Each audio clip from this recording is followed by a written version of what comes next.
Hello, good morning, good evening, depending on where you're located. And on behalf of Black Mental Health Canada, I want to welcome you. My name is Shani Ellis Alman, joining you by way of Black Mental Health Canada studio for our podcast, Coping in Color, Navigating Black Mental Health. I'm your host today, Shani, a trainer, a speaker, an educator, a social worker, counselor, and founder of Mind Strong, Live Free Mental Health and Wellness. I'm here with the lovely Isabel Nantaba. Isabel is a Reiki master teacher, a light language channel, a womb and ancestral healer, among other titles.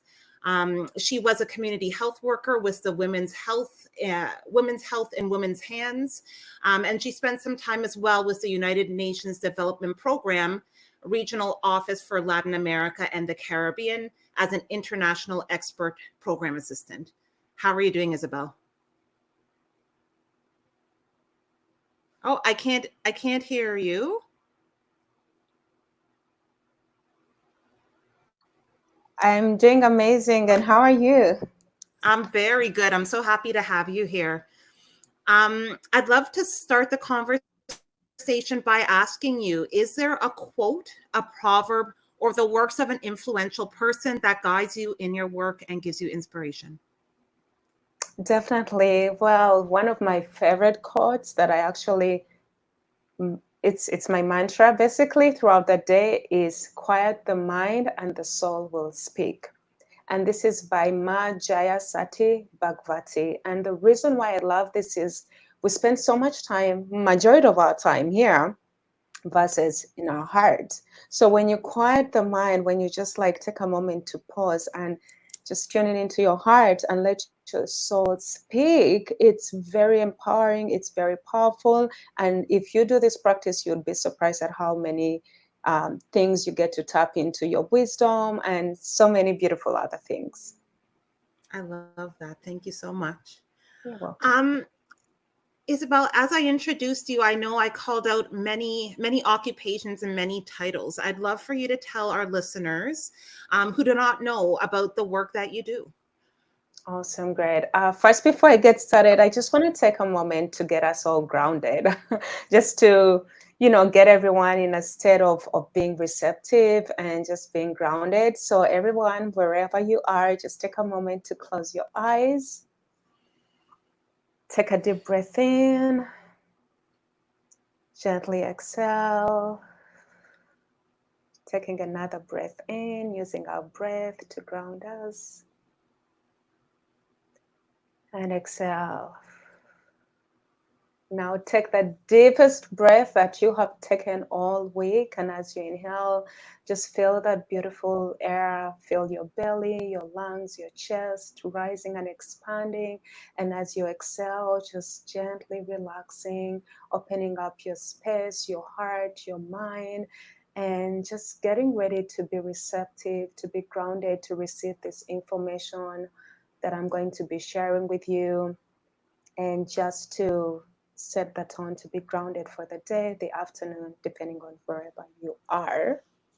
And when you can open your eyes, get back to your normal breathing. So, to just touch on what I am as a Reiki master, basically, Reiki is universal life force energy. And as a Reiki master, I'm just that conduit, that channel of the life force energy. So what I do is when a client comes to me, be it either in person or virtually, I open up my channel, I tune into that universal life force energy and that let that energy flow through me to whoever is receiving. So either in person or even virtually. And this energy is so smart and intelligent that it knows where to go. So it just flows through. I'm just a conduit once again for the energy. And as a light language channel, light language cannot be understood with our regular mind as it goes beyond words, but it holds a frequency and a vibration that really activates our codes, activates and awakens what already exists within us. And again, as a channel of these beautiful codes, I get to assist people through the various healing sessions that we hold together to receive healing that they need on a physical, spiritual, mental, emotional level. And when it comes to also ancestral, as someone who does ancestral healing and womb healing, it's all related. Everything is energy. But with ancestral healing, we tap into just identifying those patterns that exist in our generation, in our lineage, and working through them and releasing them and choosing to break those cycles. There's always that person in the family that is got to break those cycles. So that is what ancestral healing is about. And I hold the space to assist people in breaking those cycles and working with the womb, because our womb is our set of creation. Once again, I do facilitate womb healing sessions to assist women and all womb holders to release any trauma, any emotional blockages whatsoever that is in those spaces and in those areas. And with ancestral healing, I also guide people through creating an ancestral bridge, because our ancestors on the other side are also our guides, and some of them come and work with our teams as part of our team. So I assist people in creating that bridge with their ancestors to start building that communication, because as much as we do inherit their traumas and patterns and limiting beliefs and everything, we do also inherit their wisdom, their skills, their tools, their knowledge, which is so beautiful. So I'm just a channel that facilitates all these beautiful experiences for people. I think that's beautiful. And thank you for that lovely way of getting us going today. Um, I do want to ask you, I think breathing is overrated, right? We all do it. We do it every day. That's how we survive. And so we do it without a thought. And, you know, um, we might all think that we're expert breathers because we've been doing it since the day that we were born. Can you talk to me about breathing? Is there a right and a wrong way to breathe? How can we breathe to kind of better our wellness, um, to put us in a good place? What does Yeah, that look like? awesome. So breath is very, very important, because the moment we stop breathing, that's just like okay, but like you mentioned, we're just like it's nurture, it's part of our being, our existence. But breathing consciously is what creates that change, because when you breathe, most times people are just like not even aware they're breathing, and they're not breathing in the proper way. So that is like breathing and letting that energy fill your belly and your chest, and that creating that expansion. And sometimes people like don't even recognize they may even be holding their breath sometimes, and they're not even aware of that. So creating a practice of breathing consciously really gets to shift energy, to move anything, because we're doing it consciously. We are aware, we're listening and observing that breath, and intentionally inhaling. And as we inhale, when we inhale consciously, we are filling our belly, doing that intentionally, and just breathing right and expanding our lungs, giving ourselves that opportunity to take in more air. And as we exhale consciously with that awareness, we are releasing intentionally, letting go of any stagnant energy whatsoever. But also when we inhale consciously, we're filling ourselves with more oxygen, which is like very important for our mental, physical, overall well-being. Yes. Thank you so much. Um, how were you drawn to this work? So I was drawn to this work because of how my beautiful soul reincarnated on this planet, if you believe in reincarnation. Um, so um, I just the day before I was born, my father committed suicide. And growing up, I did not share this, but I was born and raised in Uganda. And of course, growing up there, it was taboo. No one really spoke about it. And I had all these questions. I felt like no one was giving me all these answers. And the questions were, okay, like literally, my father left my mother pregnant. I have two siblings, by the way. I, being the last one, like literally left her pregnant and went and took his life. So my questions were, what was going on in his mind? What was he experiencing that led him? Because I'm like, there's no way anyone in their clear mind would intentionally do that and leave their wife, the mother of their kids and their children and their family, their father, their mother, their sibling, and their friends, and go and take their own lives. So my questions were, what caused this? Why did he do that? But it was a very, very sensitive topic for my mother. And I can't even imagine what she went through, because when I try to even put myself in her shoes, and I'm like, how did she even make it through all these years? And she's now on the other side, joined my dad. But anyway, so because I had those questions that I felt like no one could give me the answers to, I was like, okay, there must be a way I could find someone to connect with my dad's soul and ask him, hey, what happened? And me being the last one, of course, I felt abandoned. I'm sure my siblings felt that abandonment. My mother too, my dad's parents, like his siblings, right? And for me, it was more of like, okay, he did not even like wait to meet me. And I'm like, he met my sister, my brother, and they got to have that initial experience of having a father figure in their lives. But I'm like, for me, I'm like literally, and I'm like, didn't he not want me? Was it like, I had so much going on in my mind, and all these questions and answers and thoughts that I felt like I had no one to sit with and talk to and express myself to, because it wasn't something that was spoken about. It was like avoided. And now looking back, I'm like, I understand why it was so difficult for my mom to have this conversation. Like she experienced this trauma that, like too much. And I was like, oh my God, my father had siblings, and I'm like, I'm sure they experienced so much trauma too. No wonder no one wanted to open that, just open the lid. It's like, let's close it, that's it, let's move on. But like, without receiving the healing that they needed, because especially in Uganda then, there were no therapists. Like, it's not like there were therapists or someone my mom would really talk to, and they weren't anyways. So because of that reason, I was like, I'm going to give myself a session with a medium, with a psychic, somebody, to connect with my dad's spirit and ask. And I also felt like I needed some healing, because I knew there was that abandonment that I was going through that I wasn't talking about to anyone. There was so many things. And so on one of my birthdays, I gifted myself a session with a Reiki master. And I was like, okay, I've had Reiki masters have psychic abilities, and they have the ability to tap into that.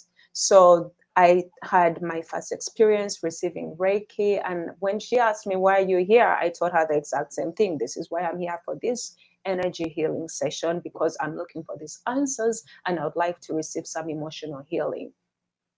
And it was amazing. Of course, she didn't have the answers, because one thing I've learned is sometimes, everything happens at its right time. And sometimes we may never really understand why things in life happen the way they do. However, on a soul level, we'll understand it. But like regular lives, as we go on, it may not, so many things may not make sense. But the more you do the work and connect with your heart and have that soul remembrance, then you're like, okay, I know why my soul had that experience, or is having this experience. For my soul growth, my soul expansion, I have some karmic patterns or ties or things to work through. So when I had that first Reiki session, cut the story short, in 2019, I became a Reiki master. But even before becoming a Reiki master, I had an experience with my hands. I was After my contract with Women's Health and Women's Hands ended, I had plenty of time. Everything happens for a reason, and I had plenty of time to get into practicing yoga on a daily basis. No excuses whatsoever. And at the end of the yoga session, I had my hands in prayer position, and then I just felt a burst of energy that I had never felt, and my hands were shaking. And I was like, cautiously, I'm not doing this. And I had to like really like look at them, and I'm like, what is going on? Hands, what's happening? Or they were moving by themselves. I was feeling all these energies, sparks, and so much in my hands. I was like, whoa, there's something here. There's something with my hands. So I took a yoga teachers training program to tap into that, and then after that I became a Reiki a master, because I was like, okay, there's so much I could do with my hands and understand energy and all those things. Beautiful, beautiful story. Can you tell me, how attuned are most people to their spiritual being or their spiritual side? I have to say, people are starting to connect. People's souls are starting to remember. There's been an awakening, a massive awakening on the planet. And however, there are people that are not really that attuned or connected, and this is because of the beliefs, right? Some limiting beliefs, the culture, the religion, the programming, and so many things are affecting people's connection with, I mean, even the lifestyle. We're so disconnected. One of the things that is like, even just nature, if you take a moment and observe, like, people have plants in their homes or outside in their yards, but they don't even know their names. They don't even recognize that these plants or beings have an energy or frequency to them. um, Shani, you dropped off.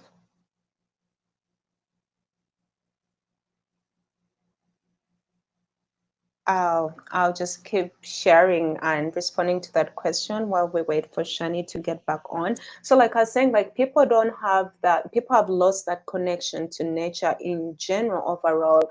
And for example, even when someone is like, I'm going for a walk in nature, they're going for a walk in nature, and then they're there and they spend the entire time on their phone.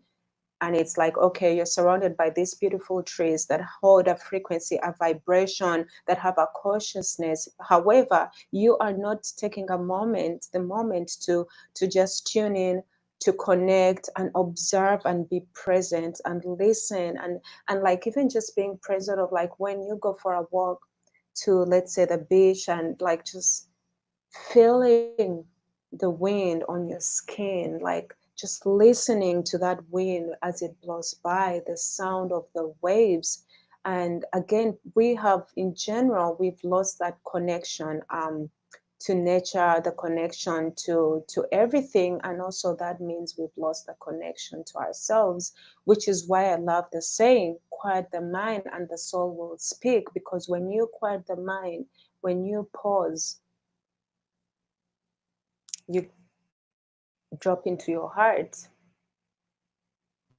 you drop into that connection.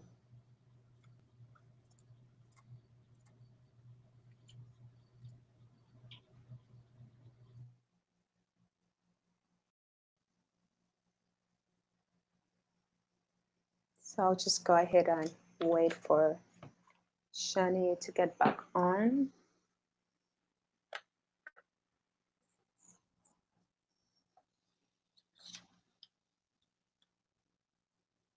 Okay, great.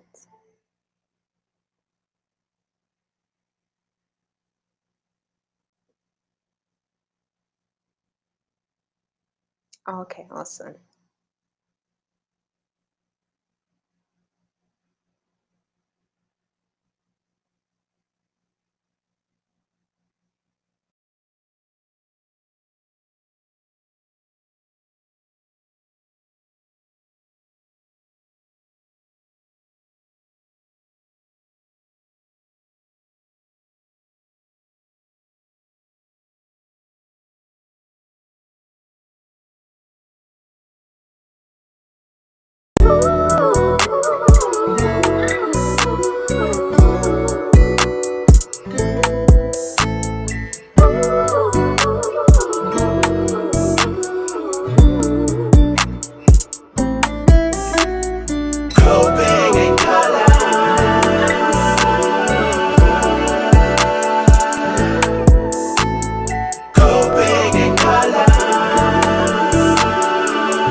Can you see me? Can you hear me?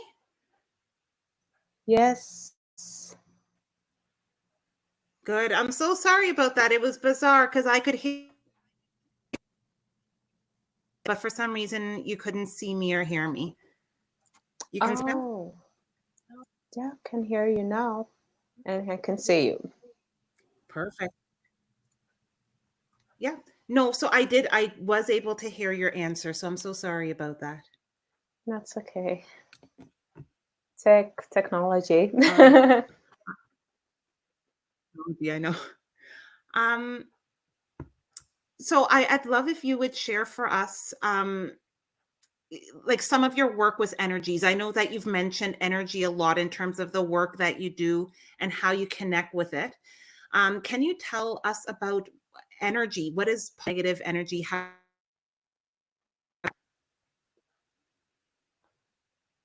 Oh, sorry. I think I didn't hear your question. You're cutting off. I want to ask you about energy. Can you tell our Mm-hmm. listeners about positive and negative energy? Mm-hmm. Awesome, great. So I personally don't like to name it as positive or negative because even when something is negative, like everything is a teacher, right? And energy itself, the plants, like before I was talking about like the plants and experiences. And even though, I mean, humanity loves to name things, and even though it's considered negative, there's a lesson behind that. So even when an experience is like negative, there's still a lesson, there's still that soul growth, there's still that expansion. So I'd like it to consider it more of like high energy, or maybe fast moving energy, when it's like just moving fast, because energy doesn't really come to an end. Like everything is always flowing. And in situations where there's like what would be considered what someone would basically say is stuck, it's like it's not even really stuck because energy is always moving, so it's just moving slowly, right?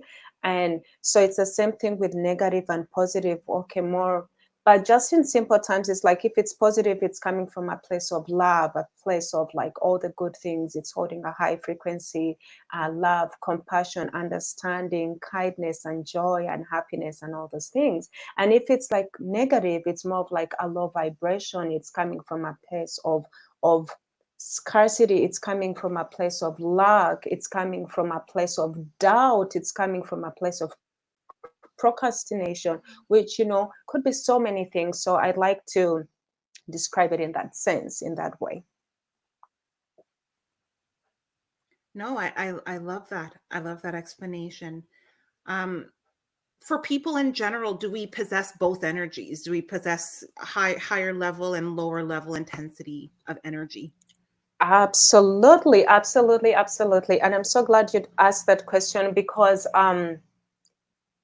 we're sometimes, like, again, we're in a state where like, yes, I'm happy, I'm excited, and these things, and then when we experience the not so good things, it's like we're sometimes people expect us, especially, I'll give an example of myself, like, or people who are doing this work where it's like everyone just, or even Buddha, right? Or where everyone just expects you to be like, oh, every day I'm gonna be like this, and then that's that this it ain't gonna happen, because we are human beings, and one of the reasons why we reincarnate is to experience life as human beings, and that means experiencing all sorts of emotions, just like a wave, like the ocean. Sometimes it's calm, and then there are times there's those waves, and that is so vital and important, because just like we have the sun and the moon, divine feminine, divine masculine, we have all the seasons. It's like it's part of life, that journey, that flow, that movement of like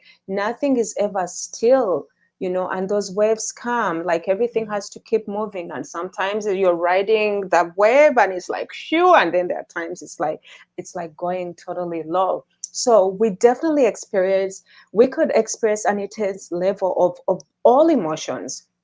You could be excited and like vibrating, like with so much joy and happiness, and then there's sadness. But the question is when you are when you're here, you're like, yes, yes, yes, yes, yes, and you're loving yourself. But what happens when you're here, when you're feeling sad, when you're feeling angry? Because that is part of being a human being, is can you still find it can you still love yourself throughout the highs and the lows? Can you still come to a place of having unconditional love for yourself? I feel like that's like one of the most powerful things. And also to be able to acknowledge and accept that, yes, I'm a human being. As much as I love to always hold a high frequency and be happy most of the times, I'm still a human being. And today I may experience low energy, and accepting, acknowledging, and knowing that it is okay to have those not so good emotions. It is okay to have anger and rage, because then that's the full embodiment of a human being, which is to have all sorts of emotions, high or low, feel them, express them, and let them move.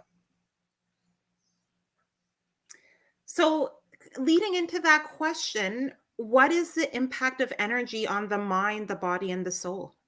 Oh, everything, everything, everything. There are times, I'll give an example when you go through, I'll give an example like when I lost my mother. So my mother passed away in 2020. And, I'm grateful she was able to meet her granddaughter, but again, I'm usually a person who's happy and excited, but I have to say, when I lost my mother, I went through depression. So my energy was so low. Of course, my mindset, my entire well-being was affected. I'm grateful I had the tools that I had, like Reiki, energy work, meditation, doing healing with myself. I worked with crystals and all those things. But that being an example is, when you go through something like that, of course you're going to be affected. Your mental health is going to be affected. Your well-being is going to be affected.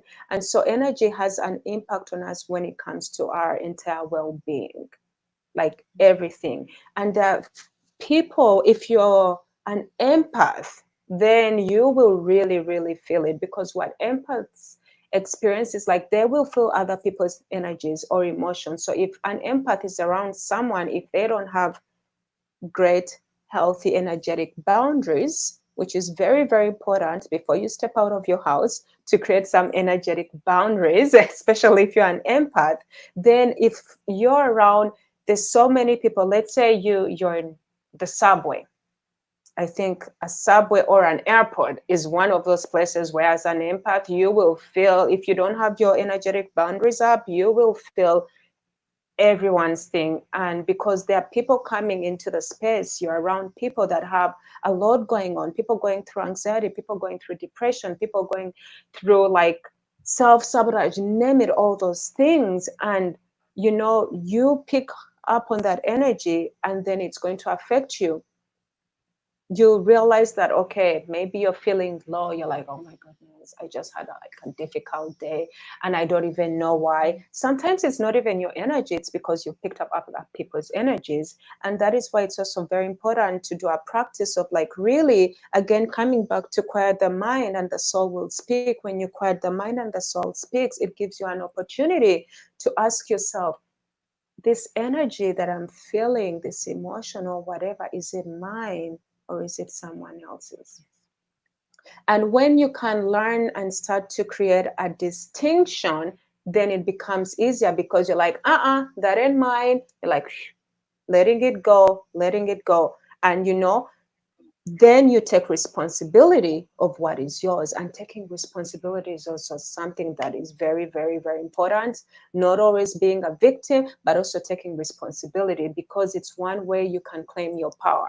When you don't take responsibility for certain things, you're giving away your power. That means you're giving it to someone else and placing the blame on them, versus you standing in your power and taking responsibility. So when you learn to differentiate between other people's energies and yours, you're like, okay, that's not mine. You're like, I'm going to release that. And you're like, okay, this is mine. Why am I having it this way? And sometimes there's a lesson, a teaching behind that emotion that's coming up for you, that thought, that, whatever it could be. I love that, Isabel. And You touched on something for me, because I find myself often asking myself, when I find myself in a mood or a low spot, it's like, is there anything wrong? I actually have to sit down with myself and ask, is there anything wrong? Do I feel good? Am I in pain? Am I hurt? Am I sick? Family members, is everybody okay? Just to be able to kind of reconnect with myself in a positive way. So you really spoke to me when you said that. Thank you. You're welcome. Is there a connection between energy and trauma? Definitely, definitely. So when we experience trauma, which, there's a time I used to think, oh, I don't have any trauma. Well, it's because I didn't know, right? And I was like, I don't have any trauma. But when I started doing the inner work, I was like, holy smokes, I've got so much trauma that I've been carrying in my beautiful vessel that my soul chose to, be in this lifetime. And I had no idea, right? But when we experience traumatic situations, like even from a very young age, from the age of 0 to 7, very, very important, very, very vital. If we don't release that trauma, the energy becomes an imprint that gets stuck in our body. Like it's there. It's gotta go somewhere. And if we don't release it, it's gonna be in there. So that energy will be there. It will be in our physical body, mental body, spiritual body, energetic body. It's somewhere there. And if you're one of those people who can see auras, you could look at someone and you're like, okay, I do see some trauma there, because it could be in a form of color, and if depending on how everyone's clairs are, it's like, okay, for me, this is how I look at someone and I know there's this type of trauma there.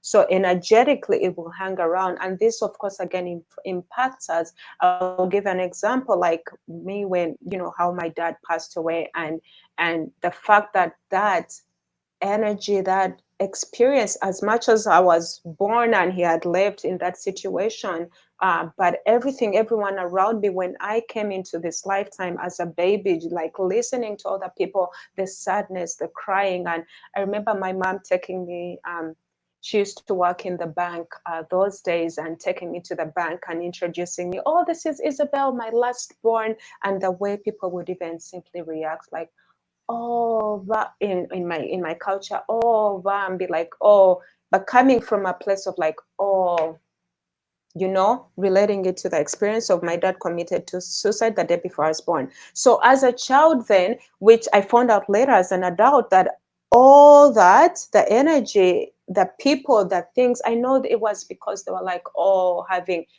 empathy or whatever, the energy stayed around me for all these years until I started doing that. I was like, oh, I gotta release that. It's about time. It's been hanging around, like it's in my field, and I have to release that.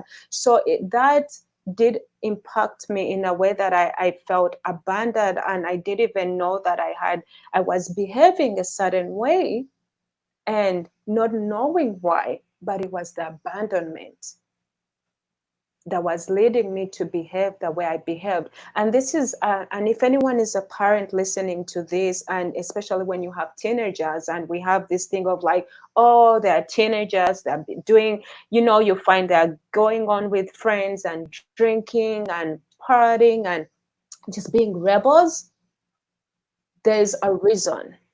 There's a reason why they're doing that. Something happened in their life between 0 to 7 years. They've been through some things. They didn't have the emotional support, whatever support they needed at that time. And that is showing up in this sense. And this is how they're expressing themselves, by being rebellious. And then where I come from, in that sense, they're going to be punished for being rebellious without parents or teachers taking a step back and asking, what is causing this child to react like this? What is causing them to behave the way they're behaving? Because there's a reason.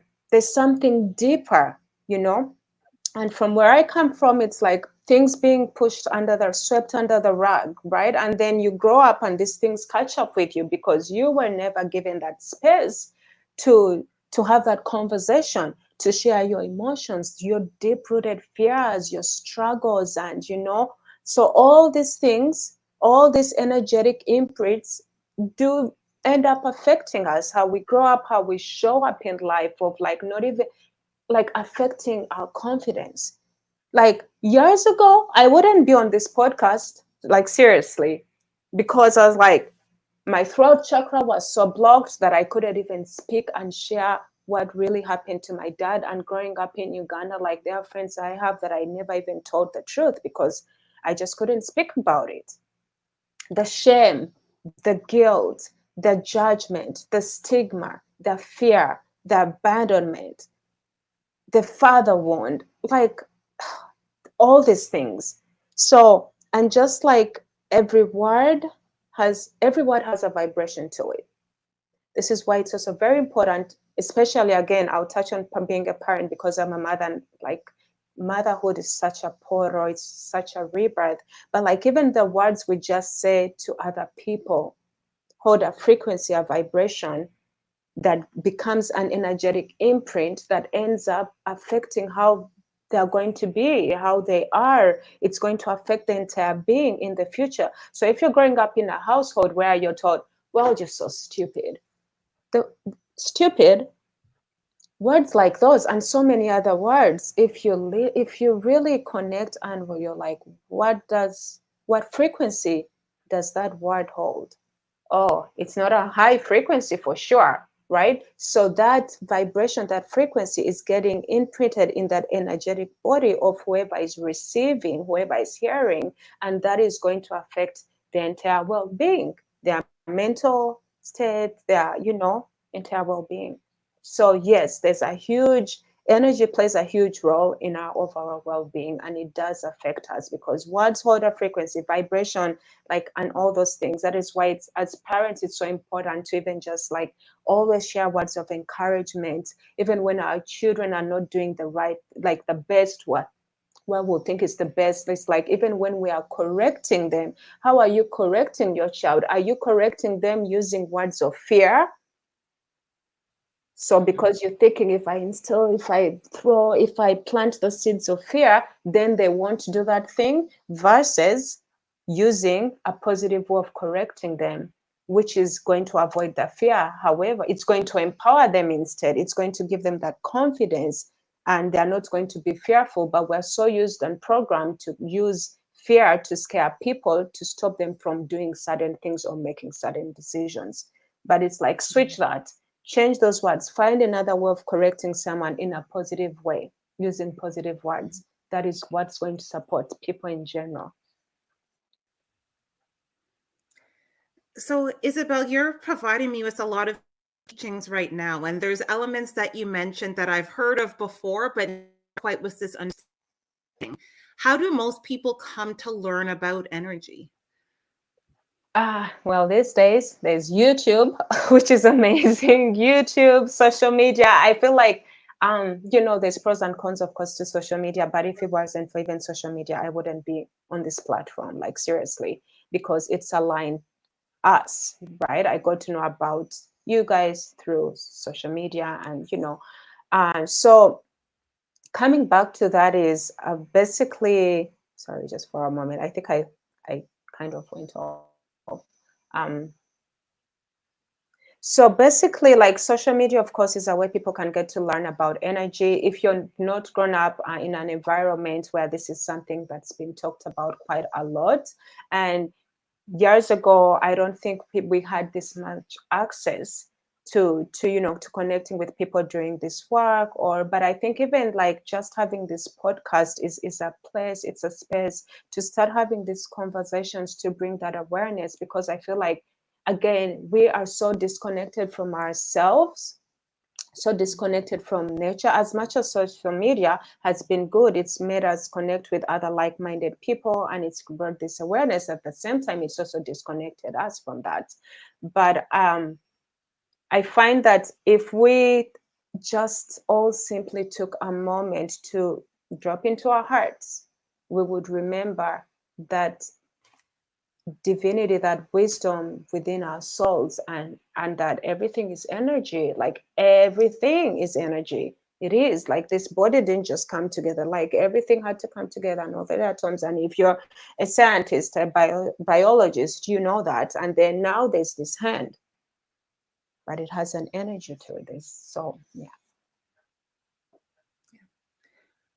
At do physicians generally recommend or refer to this as an alternative for healing? And at what point might somebody consider, you know, having a better understanding of this energy, or seeking support from a Reiki master? I find that physicians haven't really consider this as an alternative. There's not that many. However, there's more that are starting to, come to the understanding that everything is connected. Like it's all connected. You can't just like have the body and think it's disconnected from everything else. Like there's the energetic body. It's not just the physical. So more are starting to recommend this type of work, this alternative, and which is amazing. But I feel like one of the easiest modalities that most of them are familiar with or aware about is acupuncture. Acupuncture is like working with those points and just getting, because it comes from the background of traditional Chinese medicine with the qi. So I feel like when you speak, most of them will recommend acupuncture because they're like, oh yeah, we're aware of acupuncture. There's been so many studies. But when it comes to like energies, because it's also, it can't really be seen, but it's there. I feel like that's a barrier. And of course, the beliefs in general.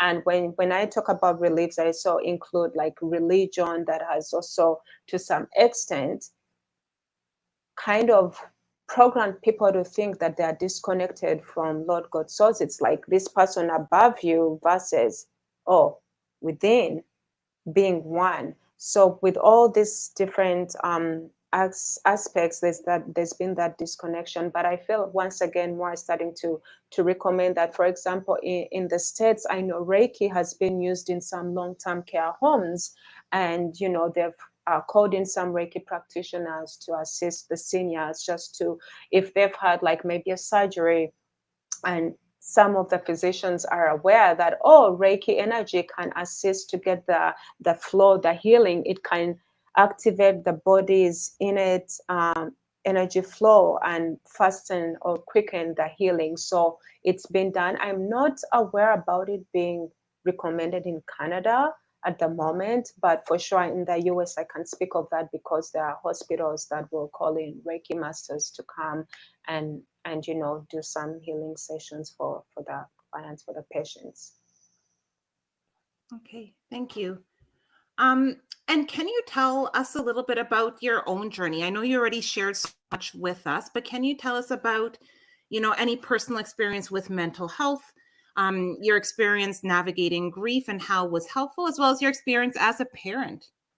So when I lost my mother, winter, being in Canada, 2020, 2020 was a difficult time for the entire planet. I was like, oh my goodness, I'm depressed. Like I was able to say that out loud and even tell it to myself. I was like, oh, wait a minute, I'm depressed. But I mean, my daughter was born. I was like really into her, and just like, she got me through that time. She really did, because it's like I gotta get myself together to be the best mom that I can be for her. So I didn't really feel like I got this like I dealt with the grief that fast. I feel like it took time, because I kept on like, okay, I just gotta be there for my daughter. But it was a challenge. It was difficult. And being away from family, not being able to go and bury, I didn't even really have that closure, not until last year, 2023, that I went to Uganda with my daughter, and cried and just like really had my ceremony to say bye to my mother. But having the tools that I had also got me through it, because I would like lay down in bed and just like place hands on myself, like just send myself Reiki, and I would feel the energy flow. And something else also I want to share, when I had my daughter, I had a retained placenta. Now looking back, and I'm like, seriously, the midwife that I worked with, I don't think was aware that a placenta could take even up to 24 hours before it's out. It's just that sometimes they don't have that patience. I don't think she was aware of that, but now I know, and I'm like, holy, like all we had to do was wait. There was no need of to call. Basically, what she did is she called a doctor, he came in, his first thing, he's like, did you have an epidural? And I'm like, no, I'm all about all doing things naturally, pushing this kid out without any pain medication. He's like, well, you didn't have an epidural, you better get ready because this is going to hurt. I'm like, okay, sure. Pushed his entire hand inside me. I don't even want to go further, but you can imagine. Isabel, I had the same experience. Please go on. Yeah, right. And pulling out my placenta like beads, and like, where did you guys go to school? Like, a placenta can take 24 hours to come out on its own. You don't have to go aggressively pulling it out. And really, what are you doing to my womb space? And this is why the womb healing, my womb space really needed healing after that. But so I had that experience, and I, of course, being a first-time mom, I had no idea. I was like, okay, they're doing what they're doing, because I was like, I'm trusting them. They know what they're doing. Now I'm like, oh my goodness, that was terrible. It shouldn't have been done. And it's so wrong, and just shouldn't be done to any woman whatsoever. Like, it's so wrong. But the fact that even the midwife I was working with had no idea clearly shows me how the education system is, because it's like, well, what are they teaching you guys in school? Like, really, what are they teaching you? This is what they're teaching you, to go and aggressively pull out a woman's placenta? Like, you don't, like, anyways, that's a whole other conversation. But having experienced that, like, I came back home. I mean, I had other than that, I had an amazing birthing experience, had my daughter, I came back home, breastfed her, my milk supply was on point, everything was flowing. And because I could do Reiki on myself, I remember placing the hands on my, on my belly. I could just feel the energy there in my womb space. It healed. Like, all the trauma that I experienced, I just placed my hand there, and I could feel my uterus just getting back together. I can't even, but I could feel it. And they were like, oh, you have to go and have an ultrasound. We have to check, make sure there are no clots, make sure there's no, and you know what? There was parts of it that was still there. And they're like, we're going to give you this so that it comes out. It's like, no need for that. I did the work. I did healing on myself. I sent energy to there. Nothing came out. And then when I went back for another one, they checked. There was nothing. And I'm like, what just happened? It's all gone by itself. I know because I was like, okay, I'm going to wait and see what. But anyways, miracles do happen. That was a miracle. That is a personal example of what this modality, what having these tools did for me, for my womb space, just sending myself that energy there. But again, getting back to losing my mom and the grief and all these things, because it was COVID. I know, it was all like, keep the distance, don't see everybody. And when you've lost a parent or a loved one, sometimes you just want to be in the arms of someone, family, and cry. But if they're telling you no one should come visit. So I didn't have my family in Canada really come visit, except like one cousin, two cousins of mine, a friend and friends, and friends came. But like that the time that I got the news, not having because in my culture, you lose someone, the entire village is going to come home. They're going to come to you. You won't have to cook. You won't have to do anything. They're all going to come. But I mean, it's also the culture differences, but just having that support. And being in Canada, I did not get that support because I wasn't, like, my family is in Uganda. I do have some family in Canada. Everyone was in so much fear because it's like, stay home, don't go here, blah, blah, blah. It's the winter. Winter is enough to keep people indoors. So imagine winter and COVID and all of that. So I was like, holy, I'm depressed here. But I got together with my other Reiki friends, and just that's where I found my support. Like, they would hold sessions for me remotely because they're all over the country, and in different countries, continents as well. So we would have these Reiki circles on Zoom where they would just send me healing. And that is what supported me and got me throughout, saw me through that.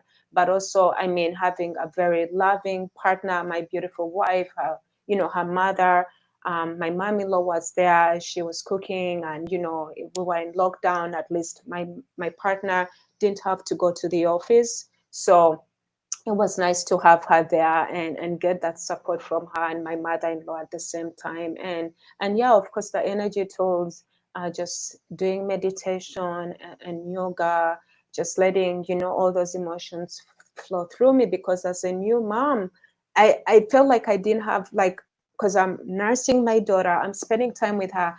It was difficult to find the time to just like cry, because I didn't want to be with her and just like be like that. It's like, let me hold it in. And when I'll put her to sleep, I'll get a pillow, because I don't want to be loud and cry loud and wake her up. I'll grab the pillow and like let it out in there. But so it was really, really tough. And what supported me to top it all off was the trip that I finally made home. Like, it took me so much time. It took me a lot to even like be like, okay, I'm now ready to get on a plane, because the thought of it would just give me anxiety. And I'm like, as much as I want to go where my mom was buried, I just couldn't. I was like, emotionally, I was like, I'm just not ready. And I would always tell my partner, and I'm like, honey, I don't know how I'm gonna do this. I don't know. I was like, I really don't know how I'm going to do this. Like, face this reality that, my mom passed away in December 2020. I went to Uganda last year, 2023, in September. All those years. It had been over 10 years without going to Uganda. And here I am going. My mom is not there. And, I haven't seen my sister for so long. So the thought of it would give me so much anxiety. And I have to pat myself on the back. Guess what? I wasn't drinking. I wasn't smoking weed. But I put like, I went through it, because I used to drink. I mean, if anyone is a Ugandan, we used to, I come up from a culture where it's like, yeah, drinking, having fun. And anyways, of course, when I got pregnant, I stopped drinking, I stopped smoking weed. And it, up to today, I just like, no interest whatsoever. But I was like, oh my goodness, I've managed to be a newborn mom. And if anyone is a mother, of course, it's a challenge, right? And there are things that no one tells you, that, it's not until you go through them and you're like, whoa, motherhood, like really being a mother and you're that person, it's like, wow, your entire life, so it was a lot. And some mothers, I'm sure if you watch the movies, they always like to program people that every mother should be like, oh, I need a glass of wine, which is like, come on, why are you programming people and giving people, planting those seeds of like, every motherhood is stressed with motherhood and they need a glass of wine? How about, oh, I'm a mother, I'm stressed, let me go do some breath work, let me ground myself, let me go for a walk in nature. So I was like, I'm going through all these things, being a new mom, and it's COVID time, and I've lost my mom, and I'm like, I'm not drinking alcohol, I'm not smoking weed, I'm not using any drugs whatsoever, except energy tools, except the Reiki, energy mastery, my protocols, and that really fully supported me. And I was like, wow, wow, wow. Like, most people would lose their parents and they'll grab a bottle of alcohol, they'll find some sort of drug, anything to numb that pain, right? And I mean, no, you don't even have to lose a loved one. There's so many reasons why people are abusing drugs and alcohol to An numb their outlet, pain. right?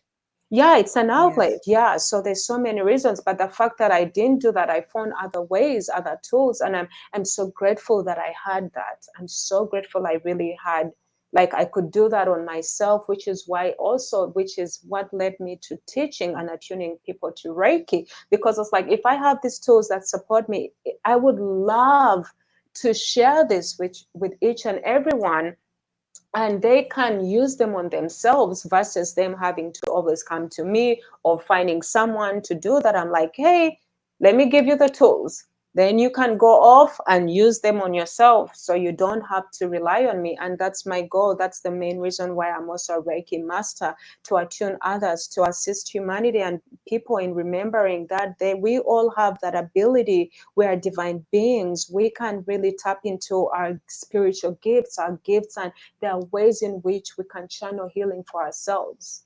So It's been an amazing journey. Wow, Isabel, I'm telling you, you're speaking to my soul today. Um, we're almost at time, so I want to end us with one last question. If experience is a teacher, what do you think has been your biggest life lesson? Loving myself through it all, like the love. Again, I did touch on this in the beginning of like where people expect you to have only good emotions and be happy, and but it's like, can you still love yourself through the hard time? It's so easy to love yourself through the good times, and celebrating, but when you hit that rock bottom, are you still gonna love yourself and celebrate? I think you should, because that's where the lesson is. It's that lesson. Love, the unconditional love, everything. Like, love is so important. And if you can still love yourself with all the flaws, with all the darkness, because there are things that go on in our minds that we can't even let out. Only you and I know those things, or like there are things, and you may even think these things about yourself, but can you still be like, you know what, I still love myself for thinking this about myself, even though I know this is not the highest of good things to think about myself. I still love myself. When you hit the rock bottom, when things are hard, can you love yourself? And if you can love yourself through that, that means you can love someone else through their darkness. You can love someone else through their hard times. And it's so important, that self-love, that love starting with you. Because if you can't love yourself and just the way you are, how are you going to embody that love and love other people if you're judging yourself? So if you can love yourself through everything, you're going to love everyone, no matter how they look like, no matter, whether they are tall, dark, light skin, purple, pink, yellow, name it. You're going to love everyone else because you're like, I love myself through everything, and all my darkness, all the skeletons I have in the closet. And so that has been the greatest, greatest, greatest teacher of all. After the last hour spent with you, Isabel, my soul, my whole energy feels rejuvenated and renewed. So I thank you for that. And I'm sure those who are tuning in, whether it's live or after, I'm sure that you're feeling the same way. And I thank you for sharing your experience and your wisdom with us. It's been a wonderful time spent. And I just want to thank you again on behalf of Black Mental Health Canada for joining us. You're very welcome. And if anyone feels like connecting, reaching out, my first and last name is Isabel Nantaba. My email address is my first and last name, isabelnantaba@gmail.com. If anyone feels like you need someone to support you, you're into energy work, you're interested in Reiki, getting attuned to Reiki, just send me an email. And this is what my soul, one of the many things my soul is here to do. And Shani, thank you so much. Great thanks, gratitude to you and Black Mental Health Canada. Thank you for creating this space for us to come together. Thank you so much for this opportunity. Actually, at the beginning of this year, you write a manifestation list. I was like, I want to be on a podcast to share my story with the intention that it gets to impact someone's life. And guess what? Universe, Lord, God, Source said, Shani, you're going to do this. You and your team. And we aligned, and I'm grateful for this opportunity. And yeah, thank you so much for having me on this podcast. Thank you.